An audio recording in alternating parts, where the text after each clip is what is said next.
I'm sure that was very hard on you. How would you know with your fancy jacket and your book things and your fancy pens writing your big letters all day, just being all, oh, look at me, I have this big book looking around, writing your letters.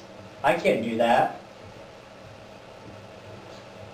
Are you judging me? I didn't mean to judge you. I didn't mean to insult you. Well, don't look at me with that face. I'm sorry. I won't look at you. Don't look at me with that face. Sir? I'm sorry, Mr. Mexico. I will not look at you with that face. You want me to say him? Yes, I want them to see him. Okay, well then put that face off. Just take it off. I don't want to see it. What happened after the flood? Well, after the flood, these Christian missionary people just came right in, like found my kennel and myself, and they started trying to raise me as a Christian, and they gave me this, like, by giving me this solid food crap that's like, I didn't know what that was, and they were just trying to shove it down my face. Wait. Solid food. You didn't know how to eat solid food yet? I didn't even know what that was. I mean, what the freaking solid food? What did you eat? Rhino milk? Rhino milk. Don't act so surprised. That's odd. Where did you get rhino milk? From the rhinos? Duh. Bitch. I'm not sure about this whole rhino milk thing. I mean, rhinos don't live in Mexico. They're originally from Africa. Maybe there's rhinos in the zoo in Mexico. Well, otherwise. Yeah, well, I go to the zoo at night. They come out sometimes and help. You have to sneak in when it's all dark in the zoo, and they're pretty protective of the zoo in Mexico. And I'm coming here with my giant rhino straw. I come in with my giant rhino straw, like, helps me get into the zoo, and then helps get the milk out of the rhino. You just kind of go up to the rhino real quietly, just like, and then you just kind of jab it in there, and all the milk comes out. You just collect it in a bucket and Bottle. Bottle. Don't ever use the word bucket. Ever. Let's get past this rhino milk. So you aren't a Christian, but you were raised by Christian missionaries. Could you explain to me why you aren't a Christian? I don't want solid food. Why would I want to put that crap in my mouth? What does solid food have to do with Christianity? They're the ones who gave it to me, shoving all their beliefs of solid food down my throat. I don't understand why you're not getting this. So it's like solid food's supposed to be a metaphor for like... No. They were just shoving food down my throat. They were literally taking chunks of solid food, like by the handfuls, and just like putting it in my mouth. They were like, swallow, swallow!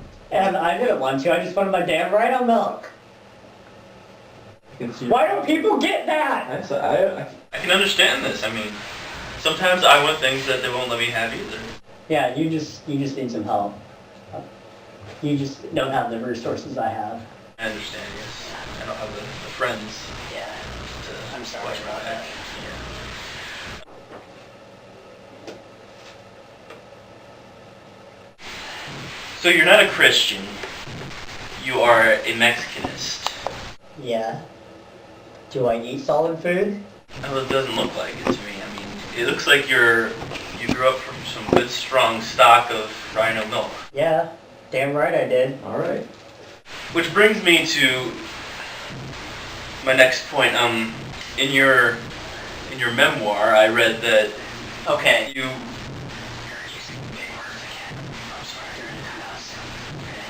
and in that one thing you wrote on that piece of paper, you wrote that you became a Mexicanist after reading the book Rhinoceros Success. Right. Maybe you could tell me a little bit about this book. Well, it's just about living your life as a rhino, charging in the torpedoes, taking down the cows. I can read you some of it. Sure. Oh, and if you hold it like that again, I'm going to have to kill you. Very well, I won't even touch it again. That might be for the best. You wouldn't understand. At least twice a year, take off for 1 week and go lie in a mud hole. Do nothing but relax. Is that it? Do you want to hear more? Do you want me to read you the end? Well, I'm going to anyway. Alright. Go, Rhino, go! You now know that the secret of success is being a rhinoceros. The secret of success is the overcoming of inertia. The secret of success is charging. The secret of success is to activate yourself. Get a burning going inside of you that makes you want to run. Nothing will happen until you do. Think rhinoceros and act rhinoceros. There is no other way. Positive thinking will get you nothing unless you combine it with charging. Writing out your goals is useless unless you charge them down. Talking is only an oral exercise unless you act on what you say. Dreams are only dreams unless you become a rhinoceros and charge at them. Go thee, Rhino, and make your dreams come true. Keep charging.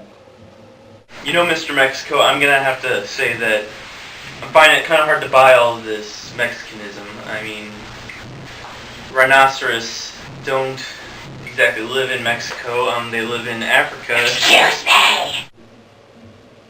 What are you saying? I'm just saying They're gonna that... come out. And you know what? You know what? What? Yeah, they're coming out, and you're just another torpedo. You're just a damn torpedo who's in my way.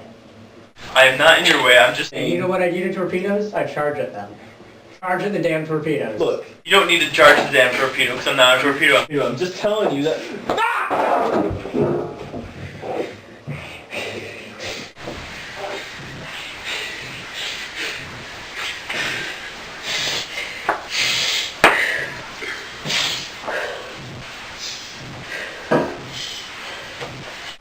This concludes part 1 of 16 of the exclusive interviews with Johnny Mexico in the Heston Maximum Security Prison.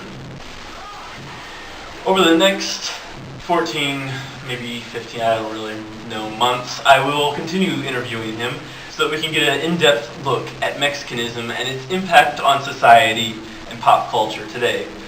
And I would just like to note that I think that Mr. Mexico is on to something. Christianity is clearly out and Mexicanism is clearly in. He has a good head on his shoulders. This is Reuben, son of Mannassah, here to say Mexicanism, the other white meat. Thank you, Reuben, son of Mannassah, for that investigative report on Johnny Mexico and his recent conversion to Mexicanism. This just in. Svalbard has just become Sweden's new staging area for their invasion into Finland. Investigative reporter Archibald Oswald is live on the scene. Archibald. I'm here in Svalbard where the fighting's extremely intense. The tanks of Finland have been holding out great, but they just can't hold out much longer.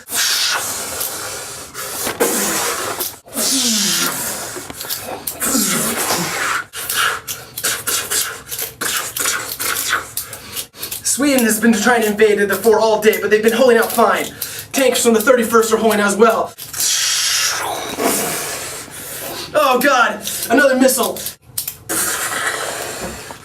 Ah, jeez, no, not again.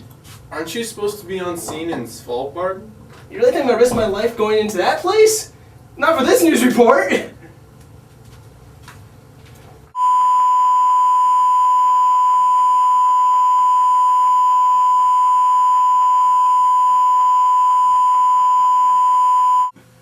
Thank you for joining us for the 6 o'clock STD News, brought to you by Camel Cigarettes. Remember, more doctors smoke Camel than any other cigarette.